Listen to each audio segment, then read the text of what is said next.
Heckington Mill near Sleaford in Lincolnshire is the last surviving example of an 8-sailed windmill in the country and is justifiably Grade 1 listed. We spoke to Charles Pinchbeck and Jim Bailey about the mill's complicated history. Although we call it Heckington Mill, it's actually the last of a series of 8 mills that have stood in the village over the centuries, grinding grain for flour for the villagers and pumping water away to keep the fens dry for farming. The story of this windmill begins as long ago as 1830, when a young man called Michael Hare bought the ground that the mill now stands on and employed a very skilled bricklayer to build the brick tower that we're actually sitting in now. He seemed to have run out of money because it took him another 3 or 4 years to actually get the money together to have the machinery installed, much of which still survives from as long ago as 1833. The mill took several years to build, and we know that during that period Michael Hare tried to sell the mill, but didn't. But by the time the mill was finished, he was dead. Said he was 29 when he died. That left a young widow. They'd had 4 children, only one survived.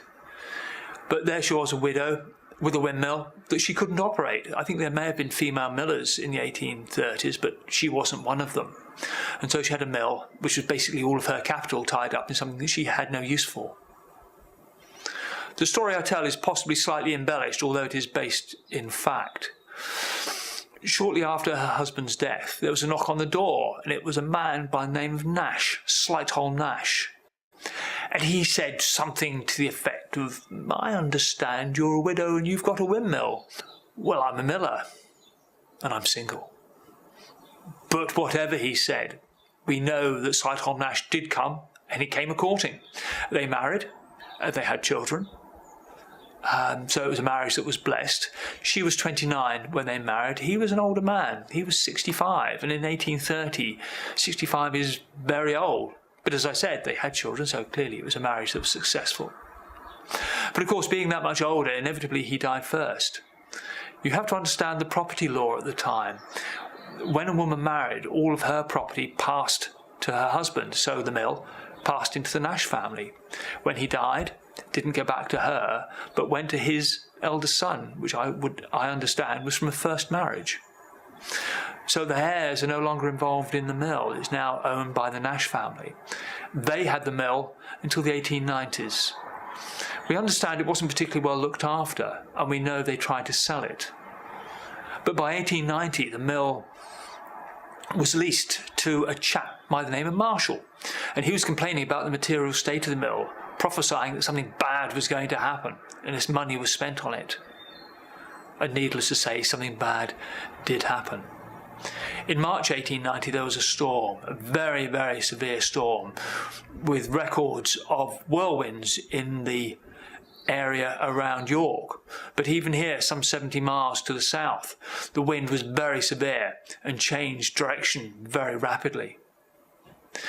A mill needs to face into the wind, one, to be more effective, but more importantly, to ensure the cap doesn't blow off, because the cap sits on the top of the tower and is held on simply by gravity. And of course, a bulk of the weight is in the sails to the front of the tower.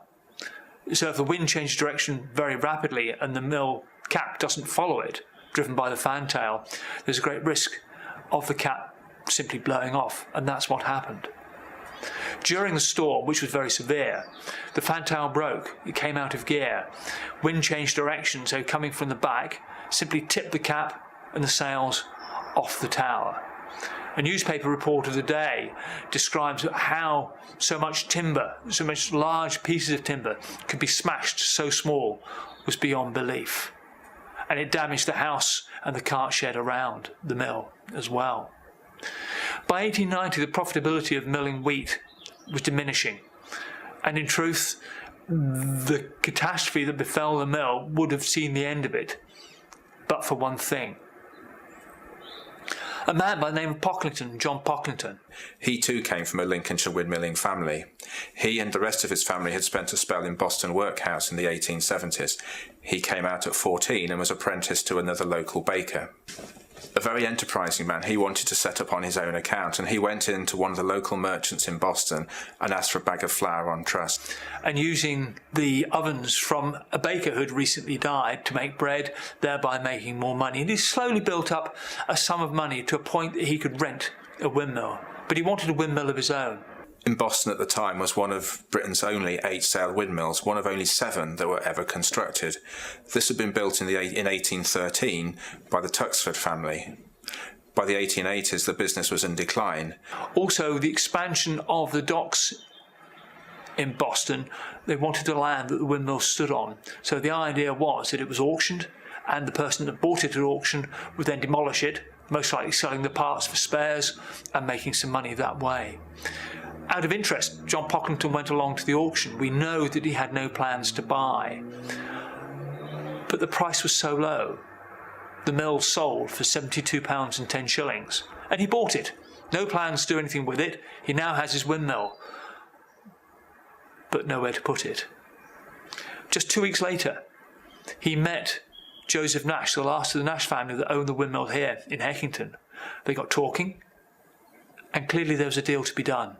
That very day, John Pocklington took the train from Boston here to Heckington to look at the ruined windmill. And he bought it, paying some £200 for it. Plus the £72 and 10 shillings he paid for the mill to be demolished in Boston. And a year of his life, part-time, and he dismantled the mill in Boston, brought all of the equipment across, including the sails, in a horse and cart. And using a local millwright, he rebuilt the mill and operated again successfully, milling wheat, and later using it to power a sawmill, which was built adjacent to the mill, and also for mixing cattle feed. Moving to Heckington was the beginning of a very successful period of John's life. Using the leftover bricks from Tuxford's mill, he built the house that now stands next to the windmill and lived there with his family. He and his family are recorded in a photograph taken around 1910 by a photographer from Heckington, who later went on to marry his eldest daughter, Susanna. When he died in 1941, his sons and grandsons were all established as farmers or millers, and he left a personal fortune of £250,000, an amazing figure for a man who started his career with nothing but the clothes on his back. In 1974, the mill became the property of Lincolnshire County Council, who returned the mill to full working order, being successfully run for the first time in 40 years on the 12th of May 1986. The mill is run by the Friends of Heckington Windmill, who are a voluntary group of enthusiasts, including guides, shop staff and a team of millers.